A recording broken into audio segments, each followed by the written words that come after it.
Hello friends, તમારું સ્વાગત છે મારા કિચનમાં। આજે આપણે બનાવીશું નારિયેળના લાડુ। બહુ જ સરળ રીતે બની જાય છે, તો તહેવારોમાં આ લાડુની રેસીપી જરૂરથી ટ્રાય કરજો। તો પહેલાં આપણે સામગ્રી જોઈ લઈએ। અડધો લીટર દૂધ, 200 ગ્રામ ખાંડ, 300 ગ્રામ નારિયેળનું ખમણ, 2 ચપટી ખાવાનો પીળો કલર, અડધી ચમચી એલચીનો પાવડર, 2 મોટી ચમચી પિસ્તાની કતરણ। તો નારિયેળના લાડુ બનાવવાનું શરૂ કરીએ। સૌપ્રથમ એક કઢાઈ લેશું, તેમાં થોડું પાણી નાખીશું જેથી કરીને દૂધ તળિયે બેસે નહીં। અડધો લીટર દૂધ ઉમેરીશું। દૂધને સતત હલાવતા રહેવું જેથી તે તળિયે બેસે નહીં। આ લાડુમાં ઘી, માવો કે ચાસણીની કંઈ પણ જરૂર પડતી નથી અને એકદમ ઝડપથી બની જાય છે। દૂધ થોડું ઉકળી જાય ત્યારબાદ આપણે તેમાં 200 ગ્રામ જેટલી ખાંડ ઉમેરીશું। ખાંડ નાખવાના કારણે દૂધ થોડું પતલું લાગવા માંડે છે અને તેનો કલર પણ થોડો એવો બદલાઈ જાય છે। તો જ્યાં સુધી આપણે જેટલું દૂધ ઉમેર્યું હતું એ દૂધ બળીને અડધું ન થઈ જાય ત્યાં સુધી સતત હલાવતા રહેવું જેથી કરીને દૂધ તળિયે ચોટે નહીં। હવે તેની અંદર આપણે અડધી ચમચી જેટલો એલચીનો પાવડર ઉમેરીશું।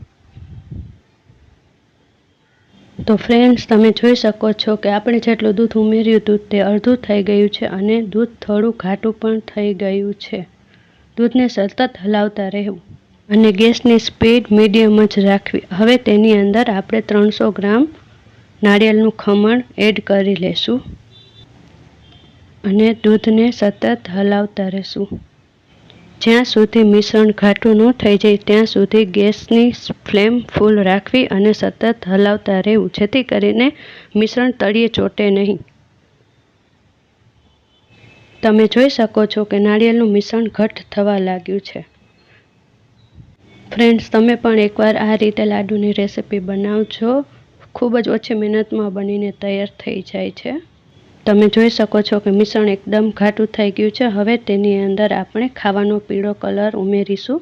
મેં કલરને દૂધની અંદર ઓગાળી ત્યારબાદ આમાં નાખ્યો છે। કલર એકદમ ઓપ્શનલ છે, જો તમે પસંદ કરતા હોય તો જ નાખજો। મારી પાસે હતો એટલે મેં નાખ્યો છે। કલરના કારણે આપણા લાડુનો કલર એકદમ જ સરસ આવશે। આપણે બહારથી ખરીદીને મીઠાઈ લઈ આવી છે તેના જેવી જ બનીને આપણી મીઠાઈ તૈયાર થઈ જશે। તમે જોઈ શકો છો કે નારિયેળનું મિશ્રણ એકદમ જ ઘટ્ટ થઈ ગયું છે। જ્યારે મિશ્રણ કઢાઈ છોડવા લાગે ત્યારે થોડીવાર ચલાવ્યા બાદ મિશ્રણને ગેસ પરથી નીચે ઉતારી લેશું। હવે મિશ્રણને આપણે એક પ્લેટની અંદર કાઢી લેશું જેથી તે જલ્દીથી ઠંડુ થઈ જાય। બહુ વધારે ઠંડુ પણ નહીં થવા દેવાનું। થોડું ઠંડુ થાય ત્યારબાદ લાડુ વાળવાનું શરૂ કરી દેશું। વધારે ઠંડુ થઈ જશે તો લાડુ સારી રીતે વળશે નહીં। હવે મિશ્રણ થોડું ઠંડુ થઈ ગયું છે। હવે આપણે લાડુ વાળવાનું શરૂ કરીએ। થોડું મિશ્રણ હાથમાં લઈ ગોળ લાડુનો શેપ આપી પછી તેને નારિયેળનું ખમણમાં બોળી અને એક પ્લેટમાં મૂકી દેવું। આવી જ રીતે આપણે બીજા બધા મિશ્રણના લાડુ વાળી લેશું અને પ્લેટમાં ગોઠવી દેશું। તો ફ્રેન્ડ્સ, તમે જોયું ને એકદમ સહેલી રીતે આપણી નારિયેળની મીઠાઈ બનીને તૈયાર થઈ ગઈ છે। એકદમ બજારમાંથી લાવ્યા હોય તેવી જ બની છે અને જોઈ તરત જ આપણે ખાવાનું મન થઈ જાય છે। રક્ષાબંધન પણ આવી રહ્યું છે તો તમે અગાઉથી જ આ મીઠાઈ બનાવીને રાખજો। ઘરમાં બધાને ખૂબ જ પસંદ આવશે અને બનાવવી પણ એકદમ સરળ છે। કાંઈ વધારે ઝંઝટ નથી। એકદમ સરળ રીતે બનીને તૈયાર થઈ જાય છે। ફક્ત અડધી કલાક જેટલો જ સમય લાગે છે આ મીઠાઈ બનવામાં। મેં મિશ્રણના થોડા એવા લાડુ વાળી લીધા છે, તમે જોઈ શકો છો। અને જો તમારે લાડુ ન વાળવા હોય તો એક પ્લેટમાં ઘીથી ગ્રીસ કરી લેવું। ત્યારબાદ આપણે તેની ઉપર નારિયેળનું મિશ્રણ પાથરી દેવું અને એક ચમચાની મદદથી તેને સેટ કરી લેવું। ત્યારબાદ આપણે એને બરફીનો શેપ આપી દેશું। લાડુ વાળવા કરતાં પણ આ રીતે એકદમ ઝડપથી મીઠાઈ બની જાય છે।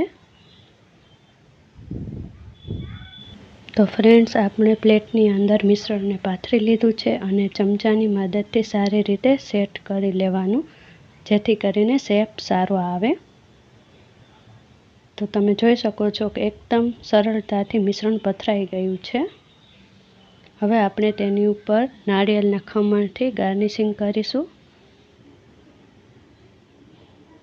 તમને જેવી પણ રીતે ગમે તેવી રીતે આને સજાવી શકો છો. જો તમારી પાસે ચાંદીનો વરખ હોય તો તેને પણ આની ઉપર લગાવી શકો છો. વરખ લગાવશો તો જેવી મીઠાઈ તમે બહારથી ખરીદીને લઈ આવો છો તેવી જ લાગશે. તો તમને જેવી રીતે પસંદ હોય તેવી રીતે મીઠાઈને સજાવી લેવી. લાડુ ઉપર પણ હવે પિસ્તાની કતરણ મૂકી દેવી, જેથી કરીને દેખાવમાં ખૂબ જ સુંદર લાગે. આપણે નાળિયેરના લાડુ અને બરફી બંને એક જ મિશ્રણમાંથી બનાવીને તૈયાર કરી લીધા છે. તમે જોઈ શકો છો કે બંને ખૂબ જ સરસ દેખાય છે. આપણે જે મિશ્રણને પ્લેટમાં પાથર્યું હતું તે સારી રીતે સેટ થઈ ગયું છે. હવે તેના નાના નાના ટુકડા કરી લઈએ અને એક બરફીનો શેપ આપી દેવો. તમને લાડુની જેમ મીઠાઈ બનાવવી હોય તો લાડુ બનાવવા અથવા તો બરફીની જેમ બનાવી લેવું. જેવી તમને પસંદ હોય એ રીતનો શેપ આપો. તો આપણા લાડુ અને બરફી બંને બનીને તૈયાર થઈ ગયા છે. જો મારી રેસિપી ગમી હોય તો લાઈક, શેર અને સબસ્ક્રાઈબ જરૂરથી કરજો. Thank you.